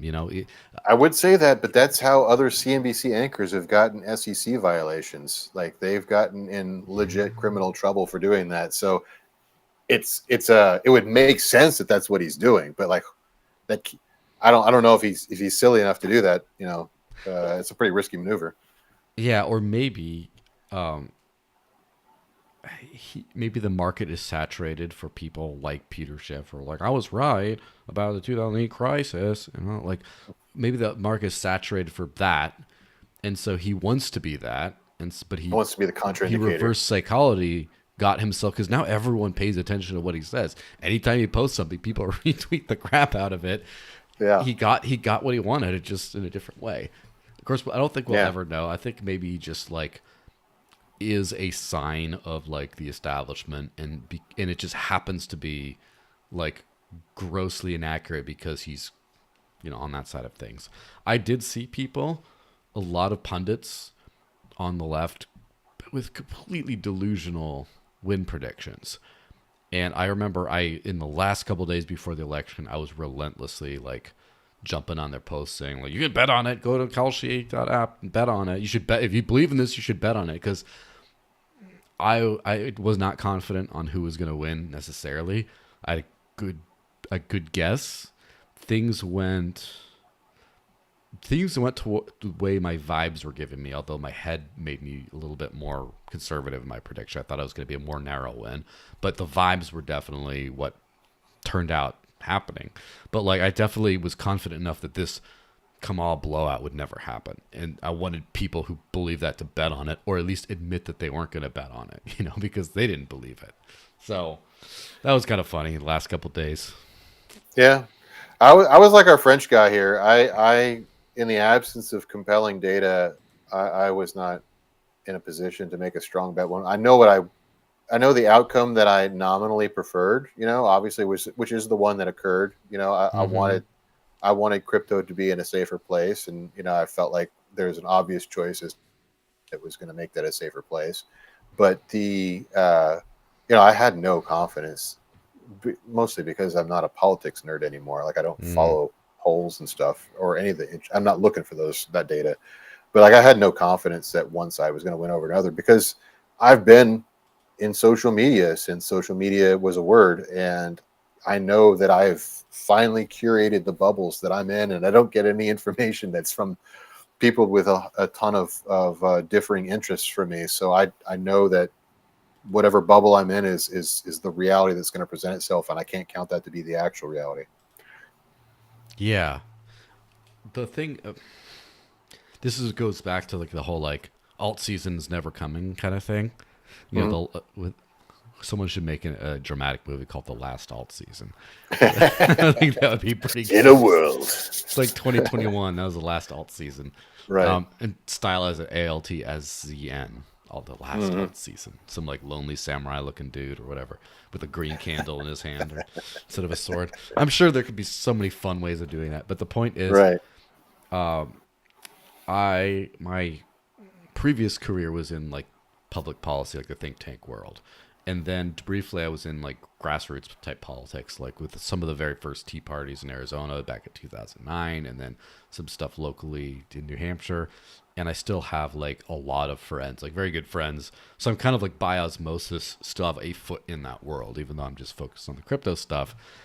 And despite that, I remember one time some unnamed person, someone in Canada. I can't. I don't want, but basically, predictions were, yeah, this guy's going to totally win, and I would just like, I saw this guy's book that he just put out, and it just put me to like, it put me to sleep just looking at the cover, and I'm just like, and I haven't heard anything about this dude. Kind of like I knew who he was, I met him, but then like there's just so much milk toastness around the entire thing, and the primary opponent was just a firebrand that I just saw, and I understand that like social media clout does not equal election results, especially in a maverick state like New Hampshire where stuff. But I just knew, I'm like, I'm not an expert. All the experts are saying this is going to go this way. I'm pretty confident it's going the other way, and I was 100% right despite not having relevant knowledge. But the irrelevant knowledge turned out to be relevant knowledge. Kind of like the vibes with Trump. Like how many, based on being in crypto, for example, as we are, and we're not like Bitcoin maxis or just like there's so many, because crypto people can't just talk about crypto all day. Some do. Most talk about everything else, and you get a. Mm-hmm. I think that our spheres, definitely mine, much more likely yours, way more than mine, if I were to guess, just have like people from all over, and then you get a good sampling of the zeitgeist of the world and the country, and I just felt the zeitgeist was just not looking good for Team Blue on the national level for months. It just was not going that way, and it wasn't, I think, the nail in the coffin. Like I think my expectations sort of went along with more like the poly market style bets, where it was a close, but they're pretty confident that Team Red was going to win.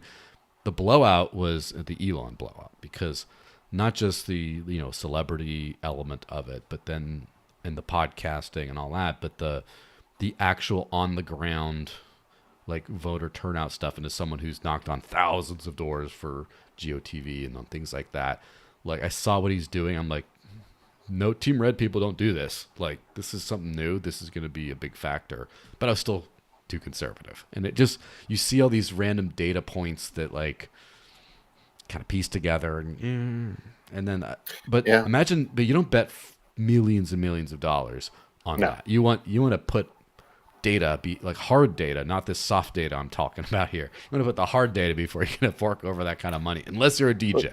If you're a total degen, you can't. Yeah, degen, you're gonna buy your Bowden coin or your Trump or whatever. No, like I've worked in big data like research shops too, and I know like it's a constant danger, because it's data is oftentimes a Rorschach test, and it will confirm your biases if you look hard enough into the void, and it stares back at you, and you're like, oh well, this is the rationalization, because you can almost in almost every circumstance, you can look at enough data and find what you're looking for, and it's very difficult to zoom out, because unless you are Twitter or Meta, you really don't have perfect instrumentation of the data. You only have the slice that you're able to get, and so that is, and that's the same thing with polling, and it's the same thing with this even alternative polling that this French dude did, is that you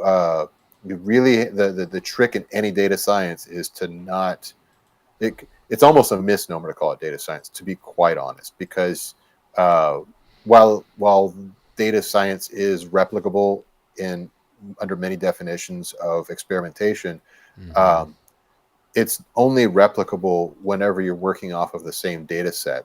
So let's say I'm working at the NCRI, which is a big data research group that I have worked with in the past, and you're working with literally anybody else. Let's call it like Heritage Foundation or the like Libertarians for Free State Project, right? Anybody that's contracted their own big data is going to have a substantially different data set from the fire hose, however they're getting their fire hose of Twitter data or social data, from what I'm getting, right? That's just the nature of the beast. The only people that have a perfect instrumentation of the data are the data owners, like Twitter and Meta or TikTok or whoever we're talking about. And so, but the researchers are never the same people. And so therefore, data science is very often in the truest sense of the word, truest scientific sense of the word, not actual science. And so And that's also, where biases come in. also the kind of funny thing is, as I'm super like sensitive to incentive structures, like tokenization incentive structures, you get pollsters have been wrong. Well, let's just say since 2016, plenty before then, but 2016 they were off by a huge margin. Yes. 2020 they were also off by a large margin, although it's still, the conclusion ended up being different, but the actual, it was still like the same.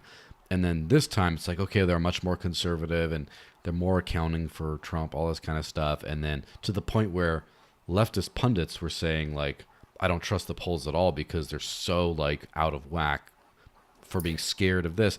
And they're still all wrong, but they can be wrong. They can, they kept their It's jobs. just wildly different wrong in wildly different ways. Well, this is the problem with their jobs, and this is where the poly market is different. Just to wrap up on the poly market point, from my perspective at least, is they're wrong because their customers don't fire them, or they fire them and fire someone else because who's going to buy it? Like a campaign? The campaign still's got to try to win no matter what the data is. And like, wow, we just thought it was longer than this, but okay. The accuracy of the polls had nothing to do with their ability to win the election, or not 100%. It wasn't 100% correlation. And then pundits say, well, the polls say this, and blah, blah, blah, blah, blah, and then they go up on thing and they're completely wrong, and they still have their job on Monday, and there's the same faces there 4 years later saying the same wrong bullshit with the same polls. No one gets fired. But with poly market, you lose everything. If you're wrong, you just lose it all. And so you're wrong once, and then you're wrecked. And then the one who's not wrong finds a way to keep on not being wrong. And if someone gives them bad data, those heads roll. Right. Yeah, I don't see it as a perfect. And you actually pointed out some other things about the poly market that, as observer, just not as users, but as observers of market predictions or market-based predictions, we got to be careful of when you have individuals that can affect an outcome, like single individuals that can affect an outcome. It could create perverse incentives or reverse incentives. The example I think that you gave, which is like who is responsible for Trump getting pardoned or commuted, sentence commuted? There's only one person that has control over that, and granted, it's highly unlikely that Donald Trump is going to go in and manipulate a market to profit off of poly market and then go pardon or not pardon somebody based off of that data.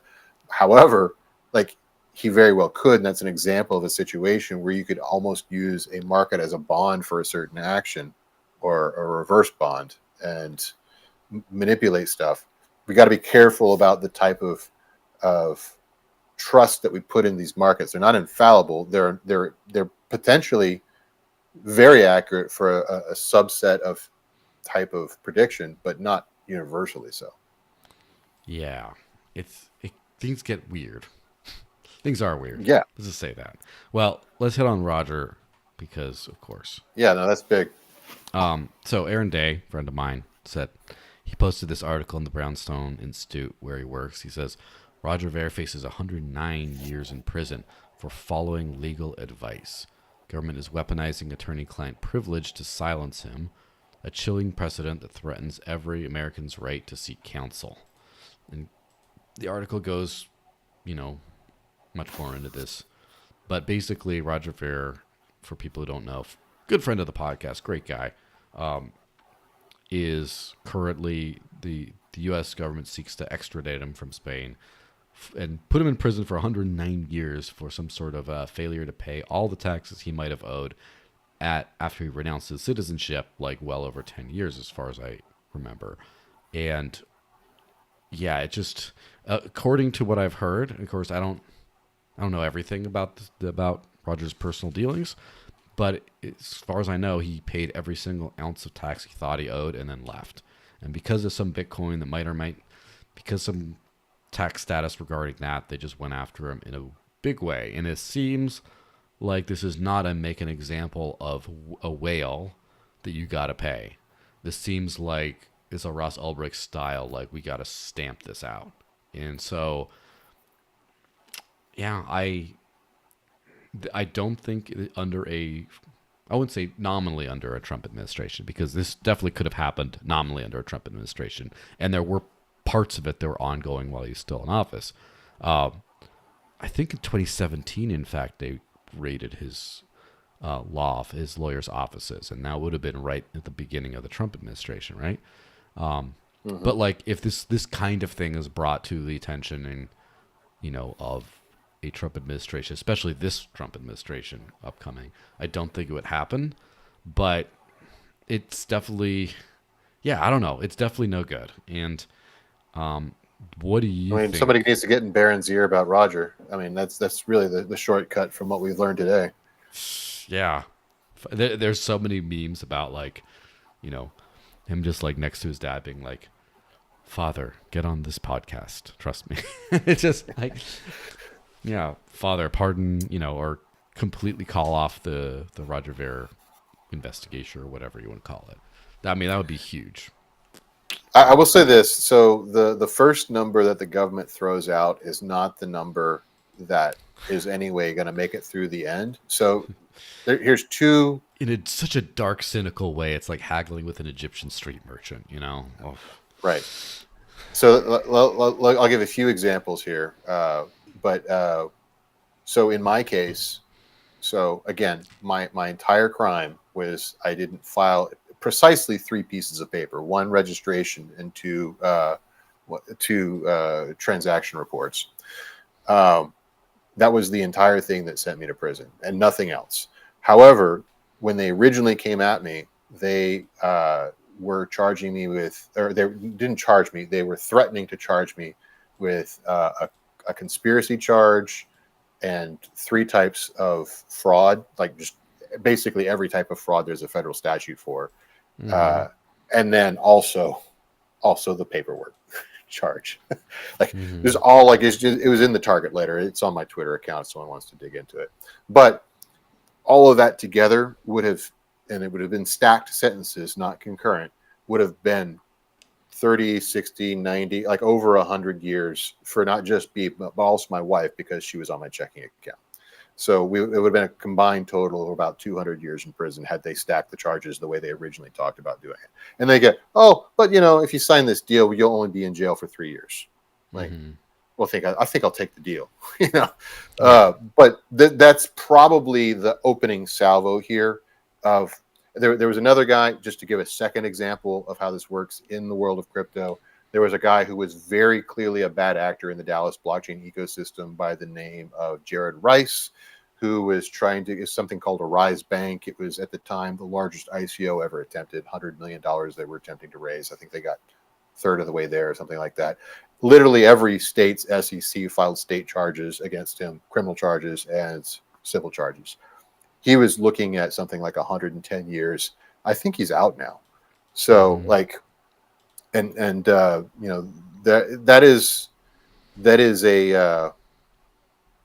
is a common tactic for the DOJ, is to threaten a ton of years to get you to the negotiation table and get you to start playing ball. However, the fact that he is fighting extradition, those 109 years could technically become real 109 years if he goes to court and fights the whole thing. And so that is the reality of the DOJ, is like there's like the Schrodinger's threat. It is both real and fake at the same time until you go to the Mets, and then it becomes real. It's like the robber who just wants your wallet. Yeah. Give him your wallet. That could be all. Give me your wallet or your life. And you don't really know which one you're going to get. Kill you, and you're just like, blah, blah, blah, blah. And you might just give them the cash in your wallet. Be like, I'm sorry, I need my ID, and then they let you keep your wallet, whatever. But then you fight them, it's like, boom, there you go, you're gone. So, I don't know. I mean, I know Roger is one of those people who would be more likely to fight some things, but at the same time, I think he might have learned his lesson way back the first time he went to prison, you don't get justice from pretending there's justice, right? You don't get justice from fighting. Which is why he expatriated, right? Yeah. And I hope he knows the Elon Musk school of negotiating, where you come back at him enough to stretch the Overton window so that the settlement in the middle is exactly something you can deal with. and hopefully he managed to do that and pay him like 100 million or something obscene, which I have no idea how much money he has right now. It's none of my goddamn business. But I think as long, and also I know that he's a smart man who can make it back. Just I hope he gets to just pay him off and then gripe about it Right. online and be done with it. Right. Let yourself be extorted and remain free. Yeah, I mean that's what. Why do you need all that money anyway? To be Yeah. free and live the life you want to live.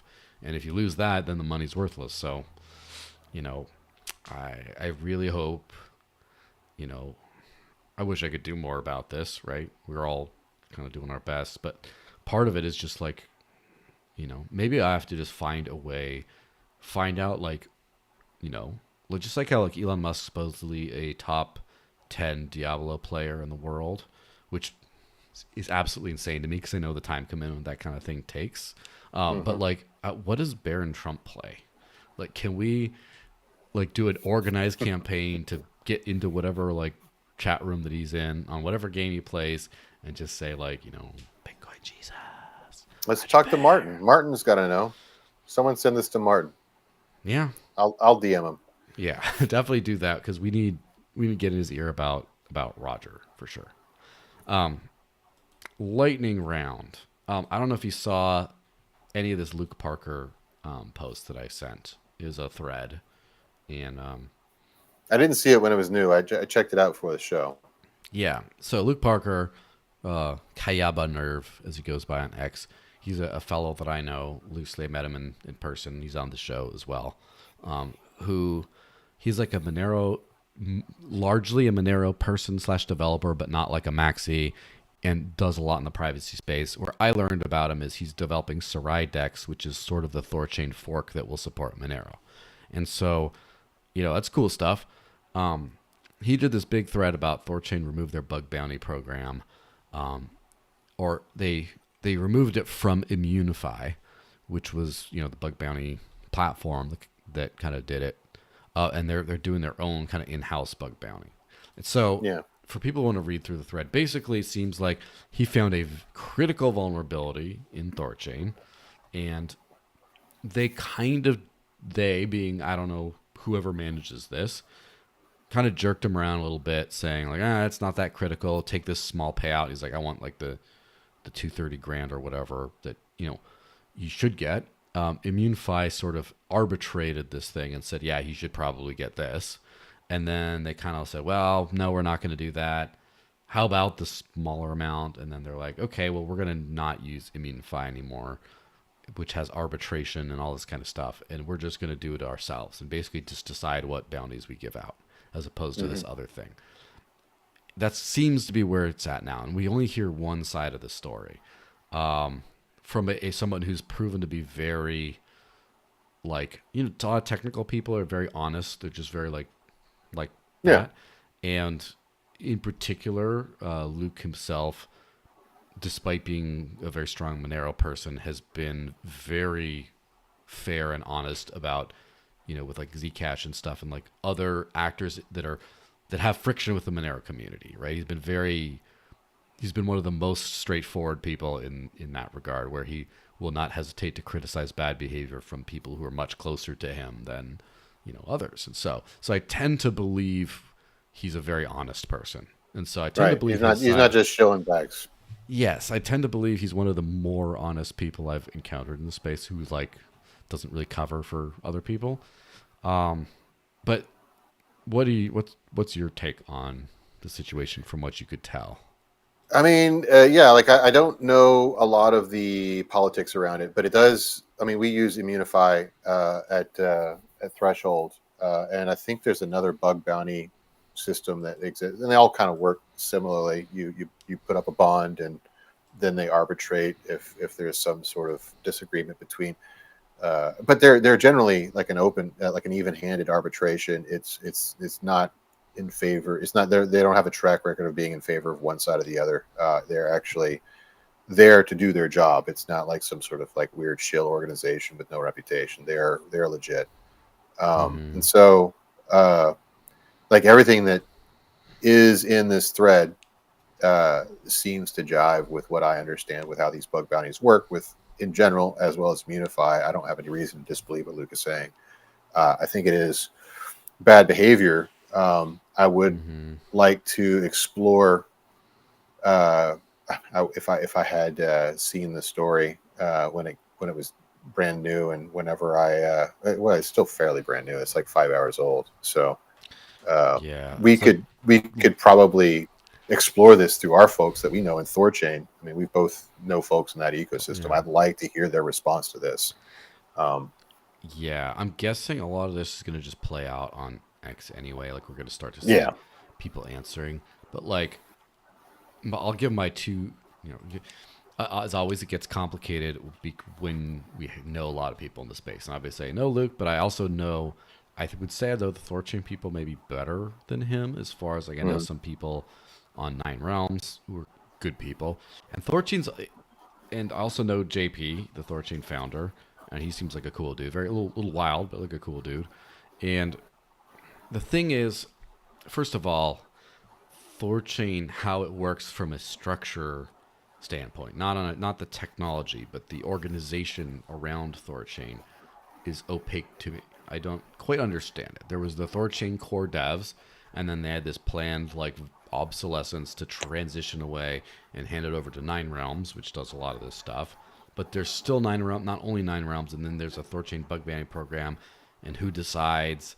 There's always this opaqueness, and I did get burned by it before, or some of us did, because in the early days they agreed to add a whole bunch of different chains publicly, like for example Dash, like Monero, like Decred I think was on the list. There's a few others that were like a lot of communities got very invested in the Thorchain ecosystem because they're like, oh, we're gonna get on here, and then at some point on a dime things changed. They rugged everyone sort of, and then said, "Oh well, we are going to institute a node voting thing," and then the nodes voted for this, for, and they kind of hid behind the new no votes about like, "Oh well, they didn't vote for it. I'm sorry, we promised it publicly, but we can't because the nodes voted for something else." But then they didn't go by what the nodes did because the nodes voted for, I forget which chain, if it was like Polygon or something, whatever, first. And then they said, oh, actually, it's probably too expensive to implement, so maybe we hold off for now. It was some weirdness, right? And I Hmm. was publicly critical about this kind of stuff. Since then, the ecosystem has moved on to where, like, the Maya protocol has added Dash and Zcash and a whole bunch. They're like adding everything kind of thing. They're much less. And then for, who knows, they might add Monero at some point, depending on if Sarai Dex comes out. But like everything worked out. We're all a big happy family. But the elephant in the room is this thing still happened, and I there will say, still is this opaque, this weirdness, and this smells like exactly what I remember. Is my point, and yeah. I See, that's what I'm saying. I Like, hate to say it. culturally, I don't want to really talk Talk shit. badly about. I don't want to talk badly about people that I'm friendly with, and I don't want to make enemies. Mm-hmm. And I don't have. This is why I really don't want to like anybody to form an opinion on what I'm about to say. But I will say I've had like maybe three direct business interactions with folks that have come out of the Thorchain ecosystem that left a bad taste in my mouth. And that Mm-hmm. you can't build an entire thesis of an entire ecosystem based on like three personal one-on-one business interactions. But when you see three of them, at least personally, it's going to color my future reluctance to Yeah. interact with that system. And so like I just don't like it smells directionally correct what Luke is saying here. You know what I'm saying? So like Yeah. I don't like you. There's bad vibes somehow associated with that. Doesn't mean they're bad people or fraudsters or whatever. It just means like I'm not super surprised to hear something like this of like uh, you know uh, with saying they're going to do one thing and then like backing out of it later on. That's kind of what's happened to me before.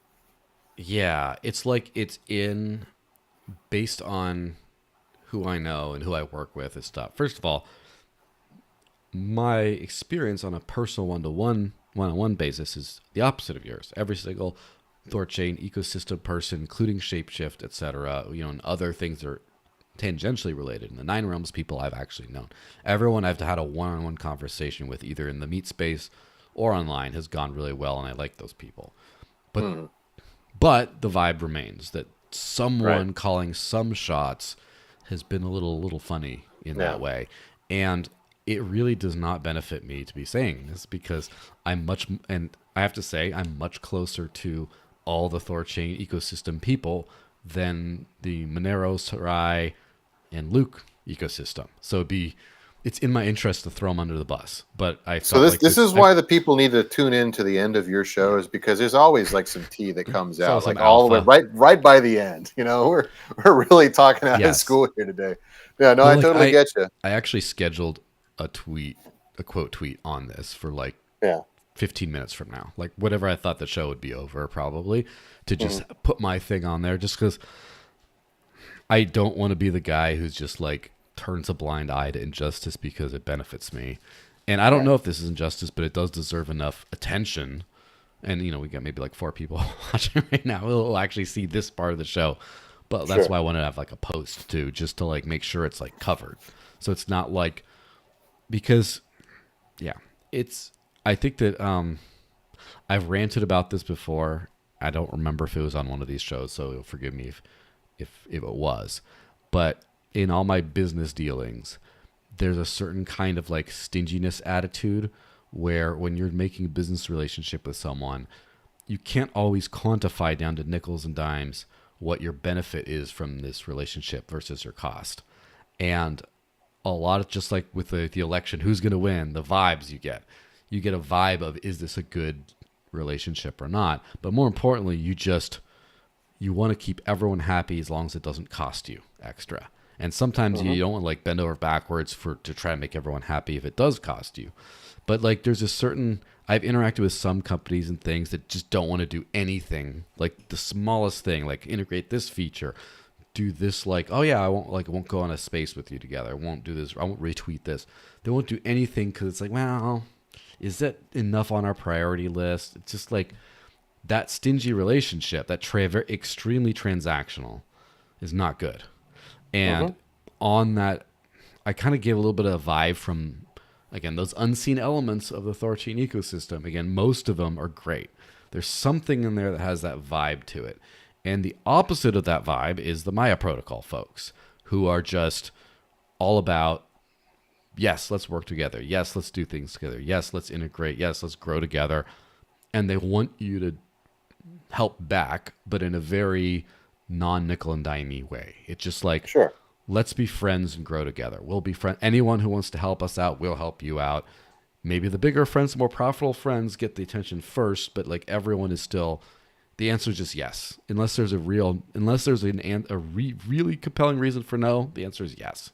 And that yes growth attitude is just, we'll take everyone. It's very non-elitist. And there's a certain amount of elitism in some of the US based crypto space that's like, that I don't really, you know, I don't think it's beneficial, and I think we'll be outcompeted by people in other countries, if I'm honest. So there you go. Sure. Yeah.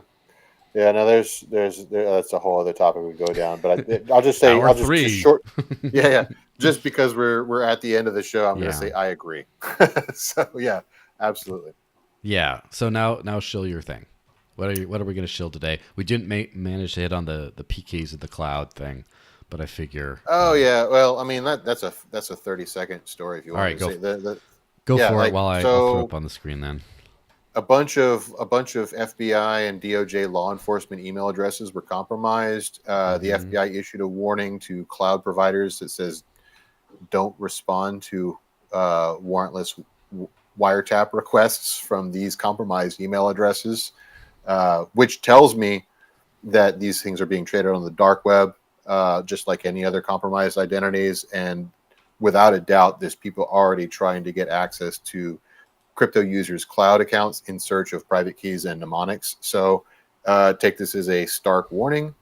Remove your PKs from the cloud. They should never have been there in the first place, you fool. And what is PK again for the readers at Your home? your your, your private keys, Private keys. your 12 to 24 word passphrase, all that stuff needs to come out of the cloud. Who the hell was putting in the cloud to begin with? That's what I want to know, because I never Sadly, did. I never sadly, did. a lot of these modern wallets prompt you to put it in the cloud now.